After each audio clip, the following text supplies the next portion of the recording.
మన Varahi sales grand festive celebrations ప్రతి 10,000 రూపాయల కొనుగోలుపై ఒక బంగారు నాణెం ఉచితం. ఈ ఆఫర్ జనవరి 15 వరకు మాత్రమే.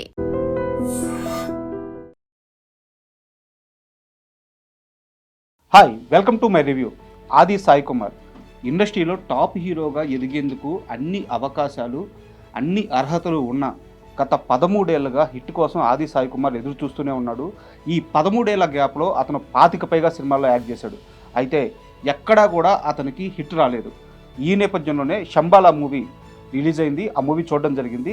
ఈ రివ్యూలో శంబాలా ఎలా ఉందో తెలుసుకుందాం. శంబాలా మూవీ ముందుగా చెప్పాలంటే నాకు సినిమా నచ్చింది. చాలా చాలా చాలా బాగా నచ్చింది. ఉన్నాయి సినిమాలో అక్కడక్కడ కొన్ని లోపాలు ఉన్నాయి. బట్ ముఖ్యంగా దర్శకుడు ఒక అద్భుతమైన కథ రాసుకున్నాడు. ఆ కథ చుట్టూ మంచి పాత్రల్ని ఎలివేట్ చేసుకుంటూ వెళ్ళిపోయాడు. ఈ నేపథ్యంలో సినిమాలో టెక్నికల్గా కానీ, రైటింగ్ పరంగా కానీ, ఎడిటింగ్ పరంగా కానీ అక్కడక్కడ కొన్ని మైనస్లు ఉన్న బలమైన కథ ఉండడంతో వాటన్నిటిని కథ రీప్లేస్ చేసేసింది. అండ్ విక్రమ్ క్యారెక్టర్లో ఆది సాయి కుమార్ యాక్టింగ్ ఒక మంచి హిట్ పడే ముందు దాని చుట్టూ ఉండే అన్ని లేయర్స్ కూడా సహకరిస్తాయి, అన్నీ కలిసి వస్తాయి అని చెప్పి ఇండస్ట్రీలో ఫస్ట్ నుంచి చెప్తూ వస్తారు.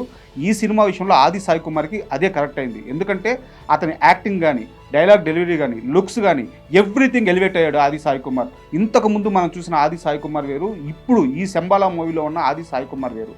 అంతగా అతనికి కలిసి వచ్చింది.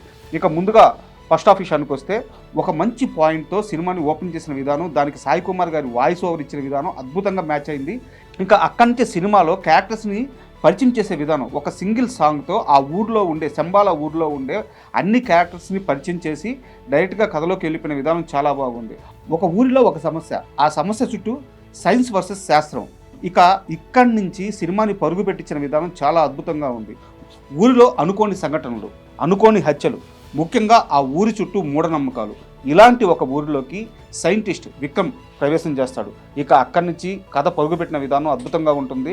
అండ్ ఇక్కడ రవివర్మ, మీసాల లక్ష్మణ్ వీళ్ళిద్దరి యాక్టింగ్కి స్పెల్ బౌండ్ అయిపోతారు ఆడియన్స్. ముఖ్యంగా ఇంటర్వెల్ సీక్వెన్స్ మొత్తం మీసాల లక్ష్మణ్ థియేటర్ని అల్లాడించేశాడు. ఇంటర్వెల్ మొత్తం కూడా మీసాల లక్ష్మణ్ క్యారెక్టర్ చుట్టూ, అతని యాక్టింగ్ చుట్టూ, ముఖ్యంగా అతని లుక్స్ పరంగా కానీ ఇంటర్వెల్ మొత్తం హైలైట్ అయింది. ఈ మొత్తం నేపథ్యంలో ఫస్ట్ హాఫ్లో అక్కడక్కడ కొంత ల్యాగ్ ఉన్నప్పటికీ మంచి మంచి మూమెంట్స్ ఉండడంతో మనకి శంబాలా పర్లేదు అనిపిస్తుంది. అయితే సెకండ్ హాఫ్ మొదలైన మొదటి క్షణం నుంచే సినిమా రేంజ్ మారిపోతుంది, స్కేల్ మారిపోతుంది. ఒక్కో ట్విస్ట్ రివీల్ అవుతూ హీరో క్యారెక్టర్ చేంజ్ అవ్వగానే సినిమాలో ఒక హైప్ వచ్చేస్తుంది. అక్కడి నుంచి ఊరిలో ఉన్న సమస్య ఏంటి, ఆ సమస్యకు పరిష్కారం ఏమిటి, ఆ పరిష్కారాన్ని హీరో ఎలా కనుక్కున్నాడు, ఇలా మొత్తం కూడా కథ స్క్రీన్ ప్లే వైజ్ పరిగెత్తడంతో ఆడియన్ ఎక్కడా కూడా డిస్కనెక్ట్ అవ్వడు.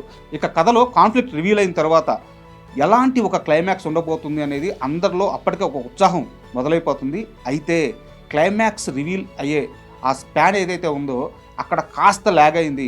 ఆడియన్ డిస్కనెక్ట్ అవుతున్నాడు అనగా ఒక మంచి ట్విస్ట్తో మళ్ళీ డైరెక్టర్ సినిమాని పట్టాలెక్కించాడు. అక్కడి నుంచి క్లైమాక్స్ వరకు ఎంగేజింగ్గా సాగడంతో శంబాలా అందరినీ ఆకట్టుకుంటుంది. శంబాలా హిట్ మూవీగా మిగిలిపోయింది. అయితే క్లైమాక్స్ ముగించిన తీరు మాత్రం కాస్త కన్విన్సింగ్గా అనిపించదు.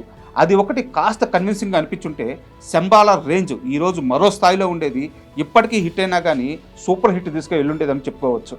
ఇక యాక్టింగ్ పరంగా ముందుగానే చెప్పుకున్నట్టు ఆది సాయి కుమార్ కానీ, రవివర్మ కానీ, మీసాల లక్ష్మణ్ కానీ ఉన్న ప్రతి ఒక్కరు కూడా చాలా మంచి క్యారెక్టర్స్ పడ్డాయి. ముఖ్యంగా నటి ప్రియ చాలా రోజుల తర్వాత ఆమెకు మంచి క్యారెక్టర్ పడింది. వీళ్ళందరూ కూడా కనిపించిన ప్రతి సీన్లో వాళ్ళ 100% ఇచ్చాడు. ఆ క్యారెక్టర్కి అంత స్కోప్ కూడా ఉంది. అండ్ శ్రీచరణ్ పాకాల మ్యూజిక్ సినిమాకి బిగ్గెస్ట్ అసెట్ అని చెప్పుకోవచ్చు. టెక్నికల్గా కొన్ని సమస్యలు ఉన్నాయి, ముఖ్యంగా ఎడిటింగ్ విషయంలో కానీ, రైటింగ్ విషయంలో కానీ. అంటే కథ గొప్పగా ఉండడంతో మంచి మంచి సీన్లు పడుతున్నాయి. ఆ సీన్లు ఎలివేట్ చేసే విధంగా, ఆ సీన్లు హైలైట్ చేసే విధంగా డైలాగ్స్ లేవు. అది సినిమాకి చాలా పెద్ద మైనస్. అండ్ ఎడిటింగ్లో కూడా చాలా వరకు కటింగ్స్ పోతాయి. బట్ అది డైరెక్టర్ చాయిసో మరి ఎడిటర్ చాయిసో తెలియదు, కానీ అక్కడక్కడ మాత్రం మనకి ల్యాక్ కనిపిస్తూ ఉంటుంది. కానీ కథ గొప్పగా, సీన్లు గొప్పగా ఉండడంతో మనకి సినిమా స్థాయి మాత్రం తగ్గదు. అండ్ ప్రొడక్షన్ పరంగా కూడా ఆది సాయి కుమార్ బడ్జెట్ దృష్టిలో పెట్టుకొని సినిమా చేశారంటే ఖచ్చితంగా లేదు. సినిమాని నమ్మారు, కథను నమ్మారు, సినిమా కోసం బలంగా ఖర్చు పెట్టారు. ఆ రిజల్ట్ అంతా ఈరోజు మనకు స్క్రీన్ మీద తెలుస్తుంది. ఇక ఫైనల్గా చెప్పుకోవాలంటే సినిమా ఇండస్ట్రీలో నిలదొక్కోవాలంటే ఒక నమ్మకం ఉండాలి, ఒక శ్రమ ఉండాలి, ఒక కష్టం ఉండాలి, ఒక పెద్ద స్టార్ కొడుకు. ఫస్ట్ 2 సినిమాలు హిట్, తర్వాత హిట్ కొట్టడానికి 13 ఏళ్ల సమయం పట్టింది, 20 సినిమాల సమయం పట్టింది. అయినా కానీ ఆది సాయి కుమార్ నమ్మకం కోల్పోలేదు, కష్టపడుతూనే ఉన్నాడు. ఈరోజు బిగ్ హిట్తో మన ముందుకు వచ్చాడు. And all the best to ఆది సాయి కుమార్. కంగ్రాచులేషన్స్.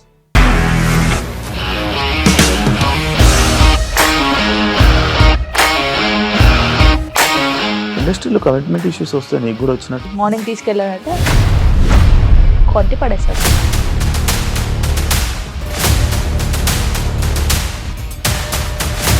ఒక్కళ్ళు కూడా చూడలేదు ఈ సినిమా అని చెప్పడానికి కూడా చాలా ధైర్యం కావాలి. అది నిజం కదా, దాంట్లో ధైర్యం ఏంటి? ఇది నెక్స్ట్ డే ప్లేట్ మార్చేస్తే తప్పు కదా. As of now we are comfortable this అని నేను అనుకుంటున్నాను. రష్మిక గారిది మీది ఒకే ఊరు అంట కదా. నీకు కోపం వచ్చిందంటే బాగా తిట్టేత్తరా? తిట్టేద్దామండి.